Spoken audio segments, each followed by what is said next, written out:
Boa noite a todos. Boa noite.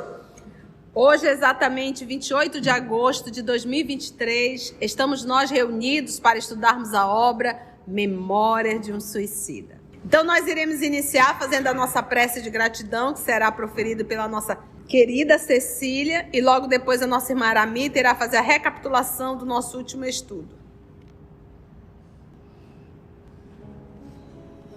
Divino Mestre Jesus, muitas graças vos damos por esse momento precioso que nos oferece de poder partilhar desses momentos de aprendizagem. Fazei, Senhor, que esse aprendizado realmente caia na terra fecunda de nossos corações, para que nós possamos, em todos os momentos, em todos os dias, em todas as circunstâncias de nossas vidas, poder sentir que estamos caminhando com a vossa presença em nossos corações. Abençoa, Senhor, os dirigentes deste trabalho, a todos os presentes, para que seus corações sejam a terra fértil para a semente preciosa desse aprendizado que vamos iniciar. Que assim seja.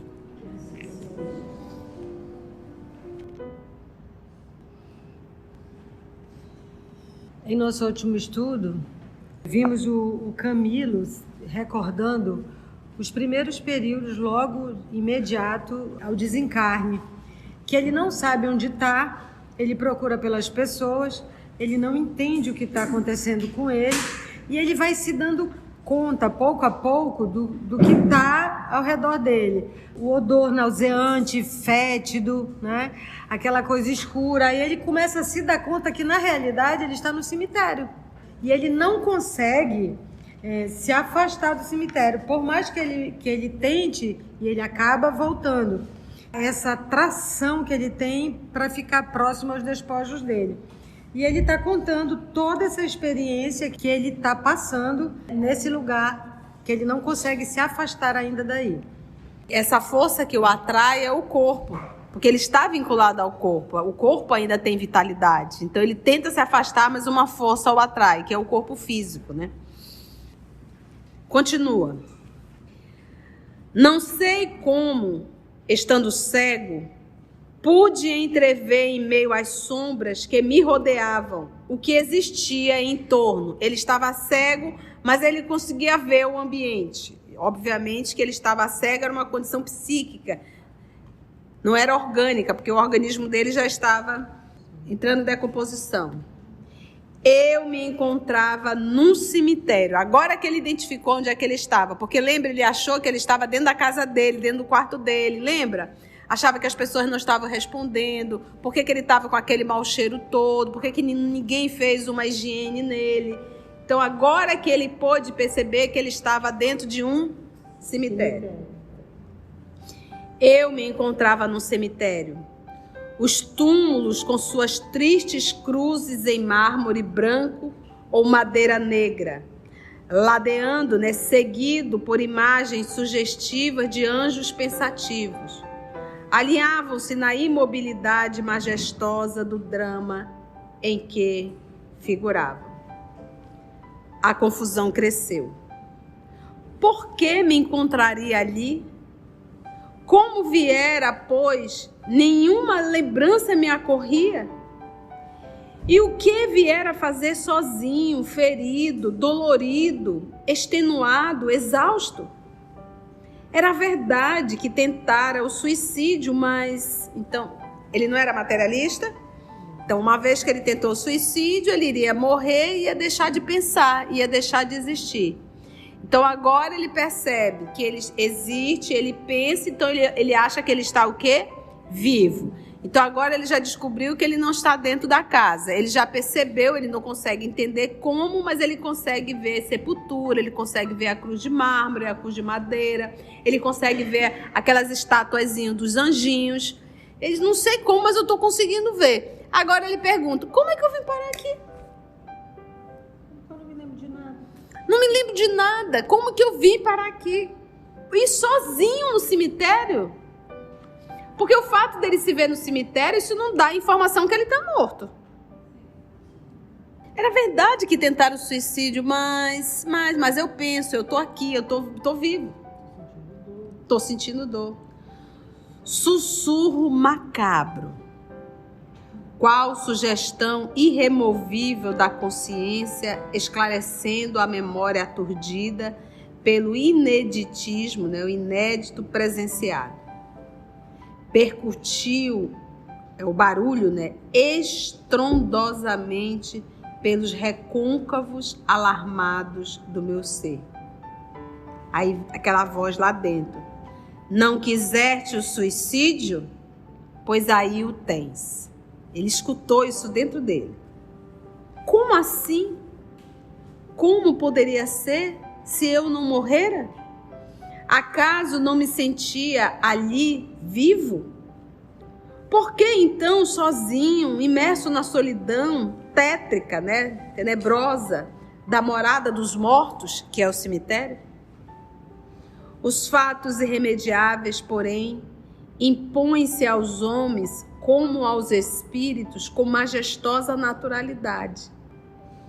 Não concluir ainda minhas ingênuas e dramáticas interrogações e vejo-me a mim próprio, como à frente de um espelho, morto, estirado num ataúde, num caixão, em franco estado de decomposição, no fundo de uma sepultura, justamente aquela sobre a qual acabava de tropeçar.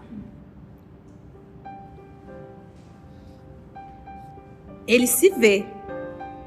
Fugi espavorido, desejoso de ocultar-me de mim mesmo, tentando fugir para não se ver. Obsidiado pelo mais tenebroso horror, quando gargalhadas estrondosas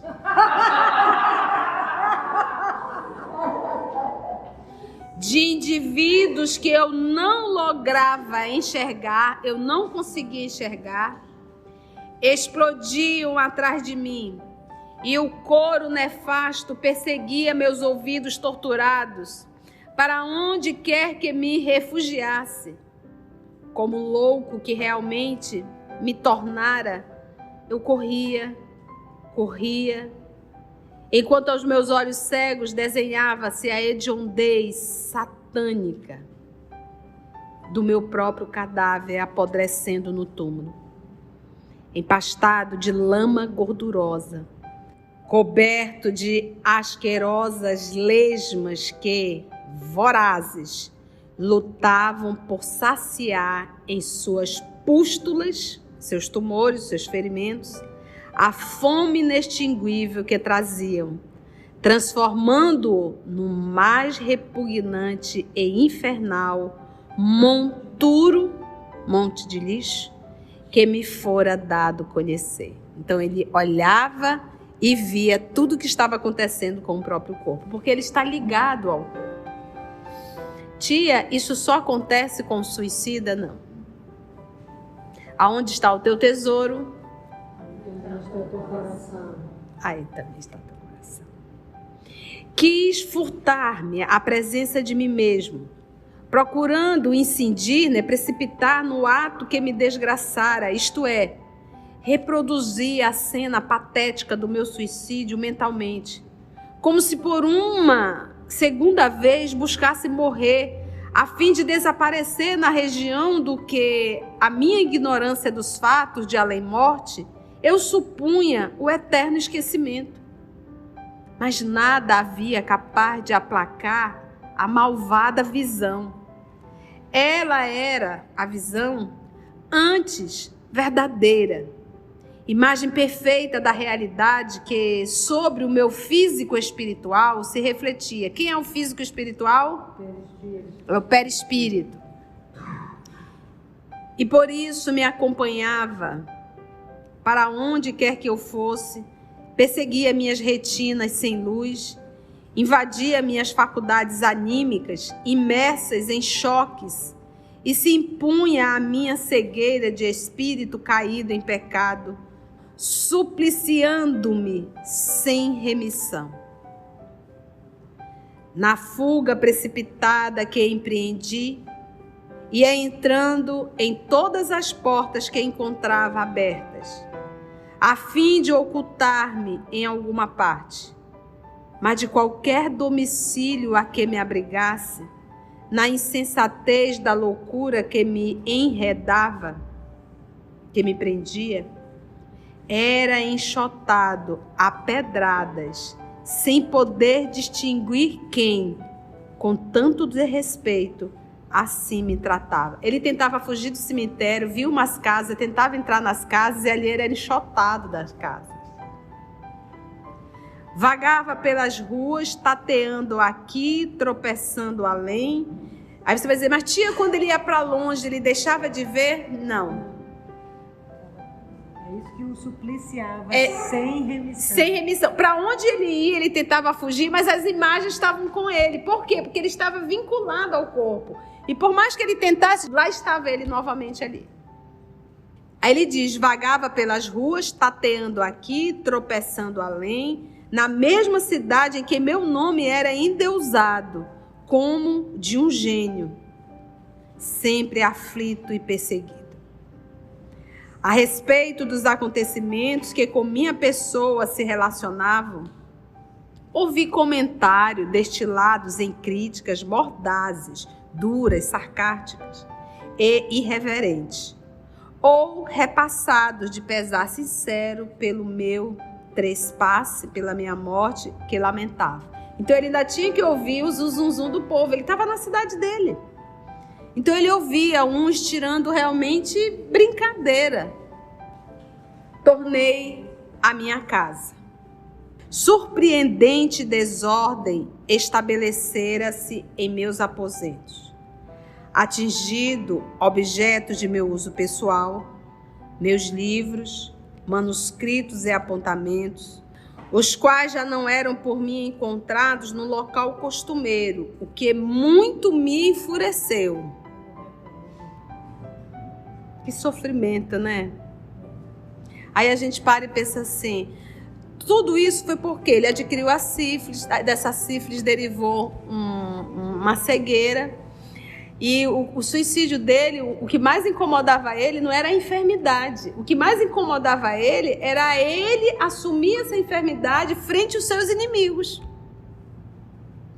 Então ele optou pelo suicídio, mas porque a crença dele, a ideia dele é que a morte iria acabar com tudo. É por isso que o Allan Kardec fala a bênção de nós multiplicarmos as informações espíritas. Um estudo desse, quantos suicídios nós não poderemos evitar? Agora eu digo assim, uma pessoa que está no processo depressivo, um processo de entristecimento, eu vou dar o Memória de um Suicida para ela ler? De jeito nenhum. Se você que está nos ouvindo em casa está num processo depressivo, não faça a Memória de um Suicida ainda.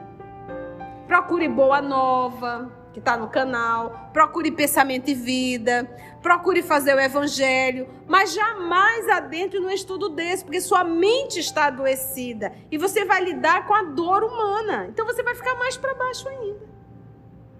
Então a gente também tem que ter um senso, né? O que eu vou indicar, qual a obra que eu vou indicar. Então quando a pessoa está em sofrimento, ela precisa do quê? De um acolhimento.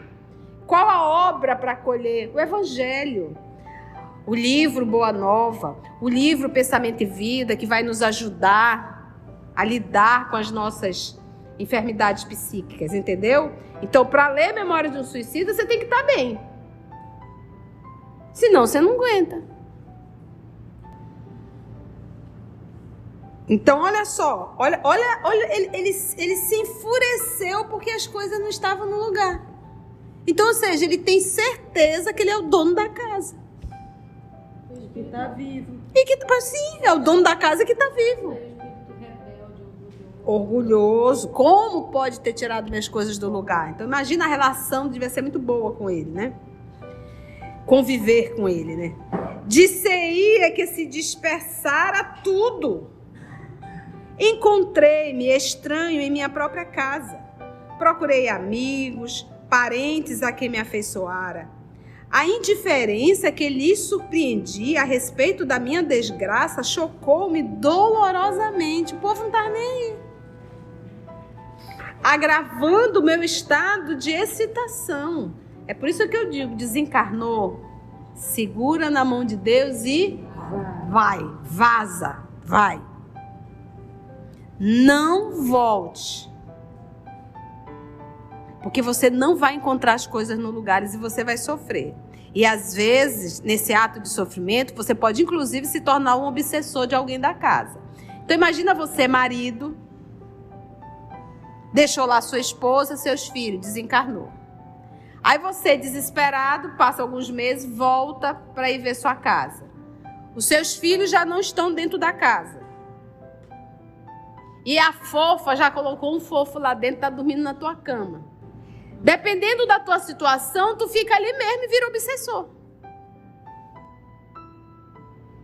Porque uma das informações que nós temos na doutrina espírita é que ninguém morre. Então eu ainda tenho que pensar na condição de quando os meus amores vierem visitar a nossa casa. O que o André Luiz fala quando ele veio visitar? Não tinha um retrato dele. E a esposa ainda proibia as filhas de falarem o nome dele, porque o Ernesto não gostava. E ele sofreu, ainda bem que ele tinha uma Narcisa ao lado. Entende? Então é por isso que eu digo, gente, fica aqui a lição para nós. Desencarnou? Vai. E se der saudade, seu amigo espiritual, você só vai visitar a tua casa se o amigo espiritual disser assim, ó, os amigos do bem. Você já está pronta para visitar seu lar. Aí você ainda olha para ele, você tem certeza? Tem, então tá bom. Eu posso esperar mais um pouco, não tem problema nenhum. Entendestes? Mas ficar pedindo, não faça isso não. Lembra do estudo de hoje. Vamos ver aqui como é que está a situação do nosso jovem. Dirigi-me então a consultórios médicos. Tá vendo, gente? No consultório vai espírito também. Tentei fixar-me em hospitais. Tá vendo, gente? No hospital vai espírito também. Pois que sofria, sentia febre e loucura. E é isso. Cada um busca o que tem necessidade. Então é aquilo que eu digo. Se eu sinto falta da cachaça, eu vou buscar onde? Num bar. Se eu sinto falta do sexo, eu vou buscar onde? Nos motéis. Se eu estou sentindo dor, uma enfermidade, eu vou buscar onde? No hospital. Se eu estou sentindo necessidade de paz, eu posso buscar uma igreja ou eu posso buscar um centro espírita. Bem lembramos do livro Cartas de uma Morta, que é a história da própria mãe de Chico, e ela diz que ela vai buscar uma igreja. Então não existe nenhum lugar desabitado. Pois que sofria, sentia febre e loucura. Supremo mal-estar torturava meu ser, reduzindo-me a desolador estado de humilhação e amargura. E eu sempre lembro, quando eu estudo aqui, eu me lembro de um suicídio recente, um suicídio assistido. Uma mulher, ainda jovem, uma jovem senhora, com dinheiro, pagou. Imagina você comprar uma passagem, foi para a Suíça, pagou, e não é barato, para fazer o seu suicídio assistido. Tu imagina o acordar dela? Tu imagina? E detalhe, foi cremada. Porque na Suíça se crema. Então aqui ele fala dos vermes corroendo o corpo. Tu imagina o sofrimento dessa irmã. Estou falando coisa que aconteceu agora esse ano. Ela não quis falar comigo e eu só fiz gravar um áudio e mandei para ela. Só isso. E hoje a gente ora. Mas tu imagina, foi cremada. Então nós sabemos que o espírito está ligado ao corpo. Logo ela sentiu todo o ato da cremação. Imagina o estado de loucura. Pois que sofria, sentia febre e loucura. Supremo mal-estar torturava meu ser, reduzindo-me a desolador estado de humilhação e amargura. Porém, a toda parte que me dirigia, sentia-me insocorrido. Não era socorrido em lugar nenhum. Vocês devem estar percebendo, eu estou fazendo uma leitura mais corrida, para a gente também não mergulhar muito, para a gente entender a situação dele de forma en passant. Até porque não há nem o que explicar. Negavam-me atenções, despreocupados e indiferentes, todos ante minha situação. Aí vai dizer, mas tia, não tinha espírito superior que poderia ajudar? Não tem como ajudar. Porque ele está vinculado ao corpo físico e isso não tem como romper. Se os espíritos pegarem e romper, ele vai lá e liga de novo. Porque ele está ligado ao corpo, por isso é que não tem como ajudar. Sabe quando você vê alguém que você diz não há o que fazer? É necessário a lei atuar. E é necessário o quê? Acabar totalmente a vitalidade do corpo. Ele entendeu o que ele fez para que aí ele consiga se desligar do corpo físico. Ele é um espírito rebelde. Quando ele chega em casa, que ele se enfurece, ele se descontrola mais ainda e fica mais perturbado. Então, quando você vê uma pessoa num ataque de fúria, não adianta você fazer nada, você tem que deixar até aquela energia acabar. Assim ele está. Indiferente todos ante minha situação. Em vão, objurgatórias azedas saíam de meus lábios. Ou seja, ele é bom ali falar, reclamar, maldizer. Não adiantava, ninguém nem tchum para ele. As repreensões, né? Objurgatórias azedas saíam de meus lábios, acompanhadas da apresentação, por mim próprio feita, do meu estado e das qualidades pessoais que meu incorrigível orgulho reputava irresistíveis. Eu sou o fulano, Camilo, escritor. Pareciam alheios às minhas insistentes algaravias, às minhas linguagens, ninguém me concedendo sequer o favor de um olhar. É como se as pessoas não vissem. Aí a pergunta, ele está falando com o encarnado ou com o desencarnado? Dá a entender que ele estava falando com os encarnados e ninguém nem... Alguém estava vendo ele? Aflito, insofrido, impaciente, alucinado, absorvido meu ser pelas ondas de agoirantes amarguras. Em parte alguma encontrava possibilidade de estabilizar-me, a fim de lograr, de conseguir um conforto e alívio. Faltava-me alguma coisa irremediável. Sentia-me incompleto. O que está sentindo falta do quê?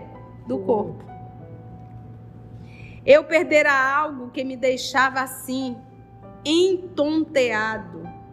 E essa, abre aspas, coisa que eu perdera, parte de mim mesmo, atraía-me para o local em que se encontrava, com as irresistíveis forças de um imã. Chamava-me imperiosa, irremediavelmente.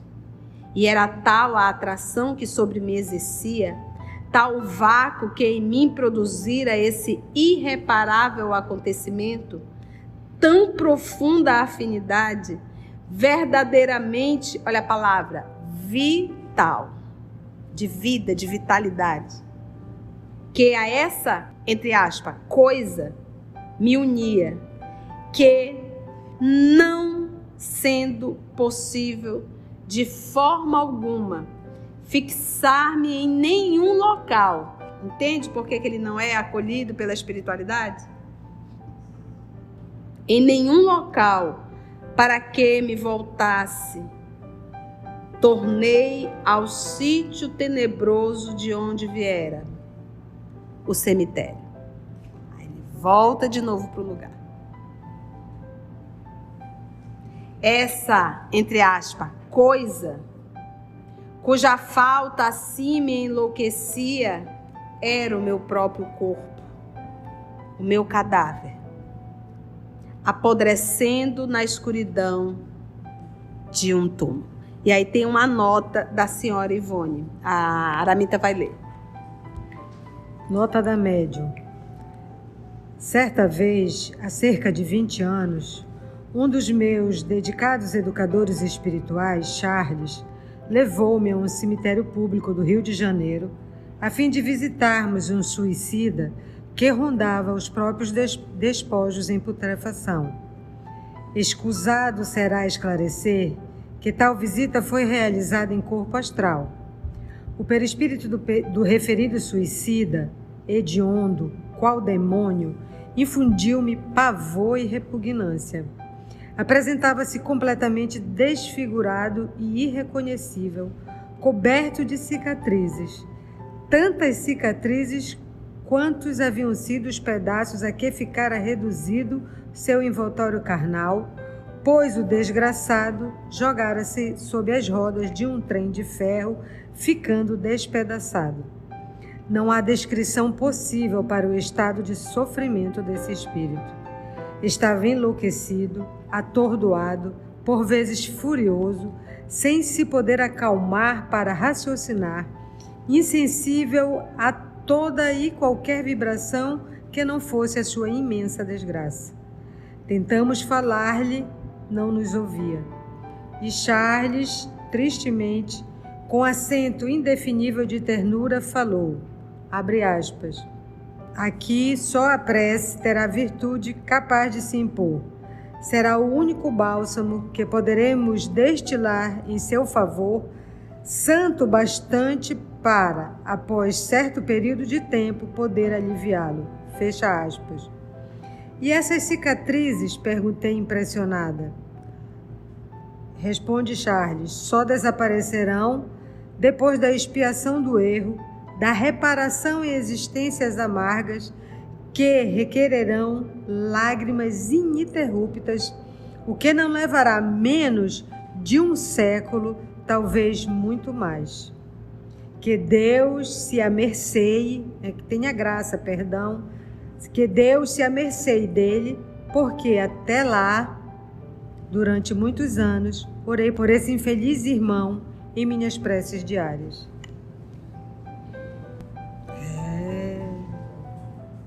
Se jogou frente a um trem, esfacelou todo o corpo. Então você imagina como estava isso dentro do caixão, né? E no corpo perispiritual dele, as marcas. Todo retalhado. Por isso que a gente diz, quando uma pessoa nasce aprisionado em uma cama, totalmente deformado, isso não é ação de Deus. Isso é o uso indevido do livre-arbítrio. Debrucei-me, soluçante e inconsolável, sobre a sepultura que me guardava os míseros despojos corporais e extorci-me em apavorantes convulsões de dor e de raiva, rebolcando-me, ou seja, rolando em crises de furor diabólico. A gente não pode idealizar algo que a gente nunca viu. Então, quando eu leio um livro desse, e aí a gente vai recordando de alguns filmes que a gente chamava de filme de terror, né? Lembra? Filme de terror, né? Aquelas coisas, aquelas imagens, são lembranças do diretor, daquele que faz as maquiagens. Compreendendo que me suicidara, que estava sepultado, mas que, não obstante, continuava vivo e sofrendo. Mas, muito mais do que sofria antes. Superlativamente, monstruosamente mais do que antes do gesto covarde e impensado. Olha como ele diz, muito mais do que sofria antes, superlativamente, monstruosamente mais do que antes. Aqui a gente deixa bem claro, a gente percebe que quem é que está escrevendo aqui? É Camilo, né? É Camilo. Aqui Leon Denis deixou, vamos lá, deixa ele escrever. Não tem um comentário doutrinário, tem aqui uma revelação da sua situação. Cerca de, presta atenção, 2 meses, 60 dias após o seu suicídio. Cerca de 2 meses vaguei desnorteado e tonto em atribulado estado de incompreensão. 60 dias. Ligado ao fardo carnal que apodrecia, viviam em mim todas as imperiosas necessidades do físico humano. Então ele tinha fome, tinha sede, todas as necessidades do corpo. Amargura que, aliada aos demais incômodos, me levava a constantes desesperações, revoltas, blasfêmias, crises de furor, de fúria, acometiam-me como se o próprio inferno soprasse sobre mim suas nefastas inspirações. Assim, coroando, adornando aí as vibrações maléficas que me circulavam de trevas. Via fantasma perambulando pelas ruas do Campo Santo, não obstante minha cegueira, chorosos e aflitos, e por vezes terrores inconcebíveis sacudiam-me o sistema vibratório a tal ponto que me reduziam a singular estado de desmaio, como se, sem forças para continuar vibrando, minhas potências anímicas desfalecessem. Então, às vezes, o desespero era tão grande que ele desmaiava. Ele apagava e eis que ele voltava de novo. Gente, é terrível, né? É terrível.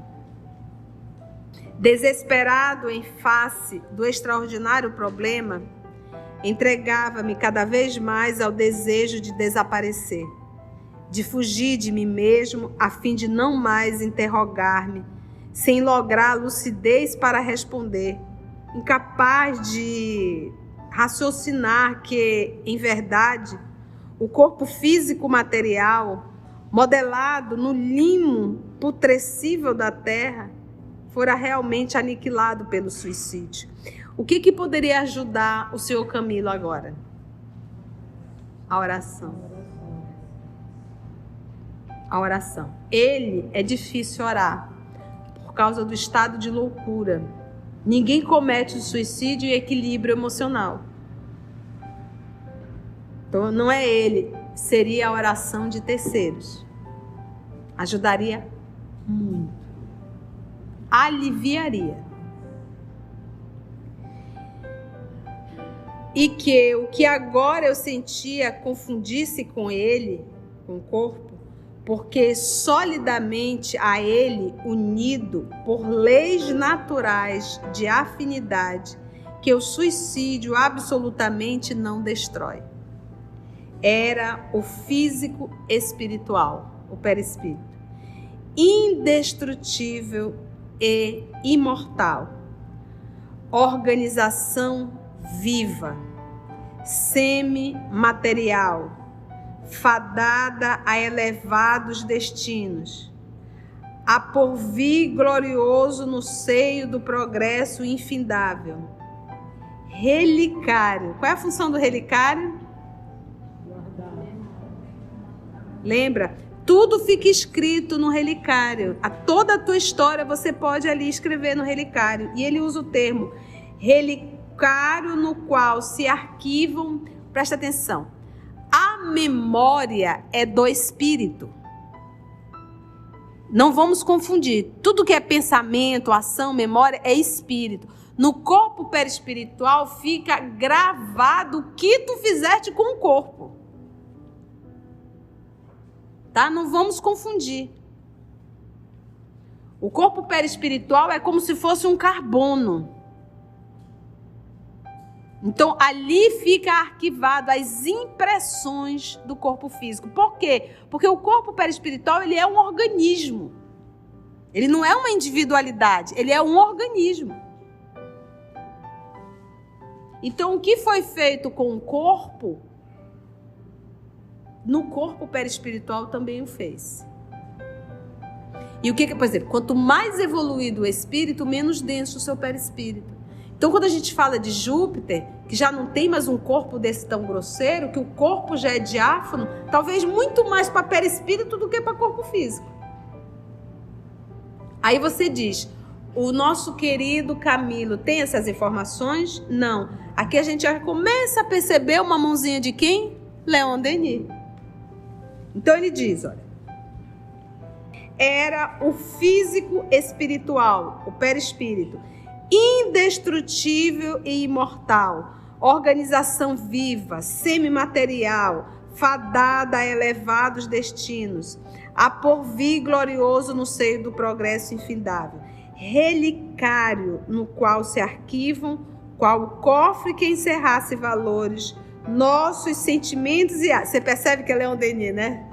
Ela saiu da primeira pessoa, né? Nossos sentimentos e atos, nossas realizações e pensamentos, envoltório que é da centelha. Quando ele diz e pensamento, mas o perispírito pensa? Não. Lembra da jovem do livro Libertação? Era libertação. Os pensamentos dela eram de sensualidade e o corpo perispiritual era deformado por conta dos seus pensamentos e atitudes.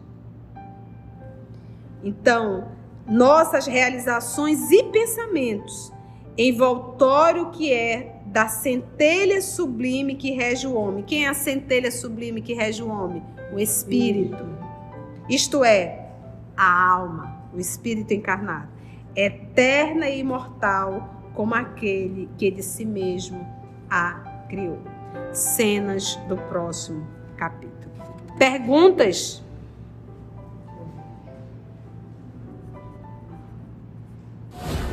A nossa querida Cássia faz uma pergunta assim, resumindo, ela diz assim, tia, uma pessoa que de repente se joga num trem, né, é um impulso, e aquela pessoa que de repente sai do Brasil, pega uma passagem, vai com o advogado, pega uma autorização, ela vai elaborando todo esse processo do suicídio. Na verdade, aquele que se joga no trem, ele também elaborou.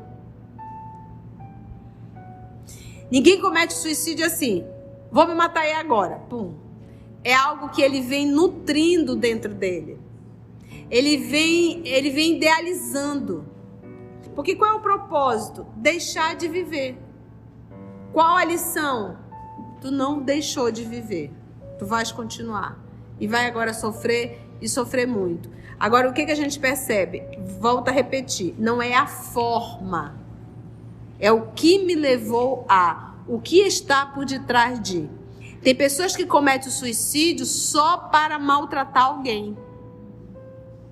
Tem pessoas que cometem o suicídio porque quer fugir de um problema financeiro, de um problema de saúde. Então, cada caso é sempre muito bem avaliado. Entendeste? Por quê? Porque como o juiz é a minha própria consciência, eu sei porque eu fiz o suicídio. E é justamente isso que vai me dar o tom do sofrimento. Se a pessoa tivesse, em algum momento, uma capacidade de fazer uma prece, ela faria antes, não depois do desespero, né? Porque já... Então, essa capacidade de parar e fazer uma prece para melhorar a sua situação, ela viria antes, né? E o que a gente percebe é a rebeldia, a revolta, que não deixa a pessoa, em momento nenhum, pensar em Deus. E como a tia falou, é muito bem avaliado, porque o que a gente diz para o mundo é uma coisa. O próprio Camilo, era porque ele estava cego, não podia mais escrever.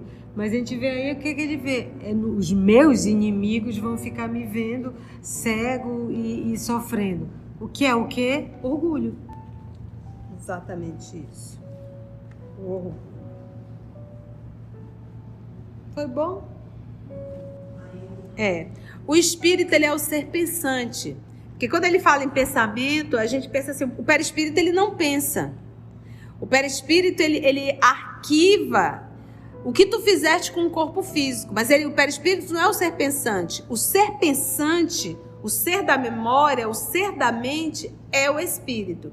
Então, o corpo físico não é culpado, o perispírito não é culpado. Quem decidiu tudo foi quem? O ser pensante que eu sou, o espírito. Mas eu, na condição de espírito, eu sou responsável pelo corpo e sou responsável pelo perispírito. O que eu faço ao corpo, eu destruo o perispírito e eu tenho que sofrer as consequências do que eu fiz com esse corpo. Porque o que a gente tem que entender, gente, que esse planeta é um planeta de provas e expiações. Jesus nos avisou, no mundo tereis aflições. Não existe um ser humano na face da terra que viva aqui sem passar por dores. As dores fazem parte da vida e são as dores que me tornam um ser humano mais adulto. Ninguém evolui sentado no pudim. Ninguém evolui tomando água de coco na rede. É férias. Férias é um repouso. Mas se eu passar minha vida inteira em férias, eu não vou crescer. São as dificuldades da vida que me tornam melhor ou um revoltado. Quando é que eu me revolto? Quando eu acho que eu não mereço passar por. É um ato de muita vaidade achar que você veio só para desfilar no pudim. E outra reflexão que eu acho que nós temos que fazer, vamos pegar o nosso irmão Camilo, já que ele está na Berlinda. Ele adquiriu a sífilis. Adquiriu sífilis por quê? Estava na programação dele? E se nós formos avaliar, grande parte dos nossos sofrimentos é resultado do quê? Das nossas atitudes. Então é isso que a gente tem que parar e pensar. Dá para voltar atrás e mudar? Não. Chicotear vai resolver? Não. Então, coloca as cartas na mesa e vamos enfrentar. Vamos enfrentar o que eu fiz, agora eu tenho que enfrentar e resolver. É assim, então, adquiriu a sífilis? Adquiriu. Foi através de uma vida devassa sexual? Sim, foi. Agora vamos pagar o preço das minhas escolhas. Mais na frente vai até apresentar um caso, mas eu vou adiantar assim. A Amanda está perguntando, tia, como é que a prece ajuda? A prece de terceiro ajuda? Tu sabes, minha filha, eu vou te trazer uma imagem. Imagina você caindo.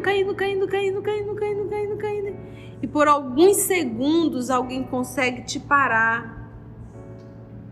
Aí tu sente um alívio. Aí tu volta a cair de novo. Isso é a prece. Então, a prece para um suicida, ele tem alguns segundos de alívio. Agora a gente diz, a prece para o suicida não é orar uma vez e esqueceu. São anos. Anos orando por um suicida. Então, se você conhece um suicida, anote o nomezinho dele na caderneta e ore anos a fio. Anos a fio, intercedendo por esse coração. Porque aquilo que nós vamos estudar na vida são alguns segundos de alívio. E para quem está no estado de loucura, alguns segundos é uma eternidade. Depois passa minutos, depois horas, até eles terem um equilíbrio. Então a oração alivia e alivia muito. Dessa forma, não vai tirar ele do cemitério, porque ele está submetido a uma lei que ele derrogou, mas ele vai sentir alívio. Nossa, e como é bom um momento de alívio, né? Vamos orar? Então vamos envolver o professor Valdeir, que irá fazer a nossa prece de gratidão.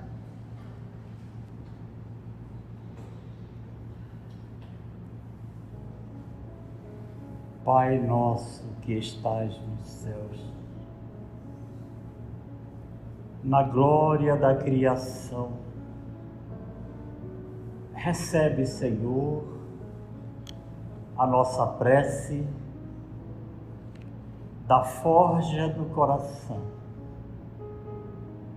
Santificado, Senhor, seja o teu nome divino em minha alma de menino que confia no teu amor.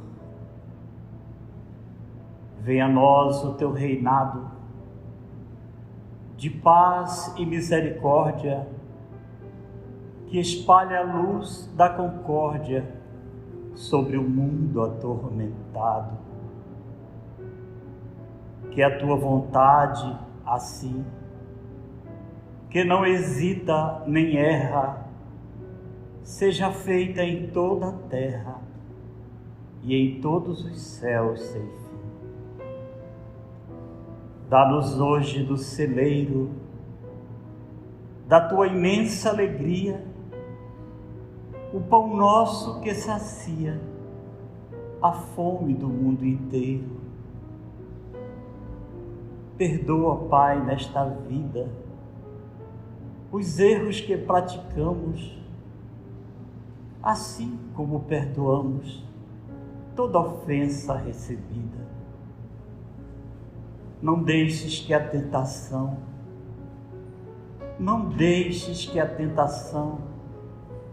nos fira a carne mortal, nem permitas que o mal nos domine o coração. Em tua luz que nos beija, em teu reino ilimitado, sejas, Pai, glorificado, agora e sempre, assim seja.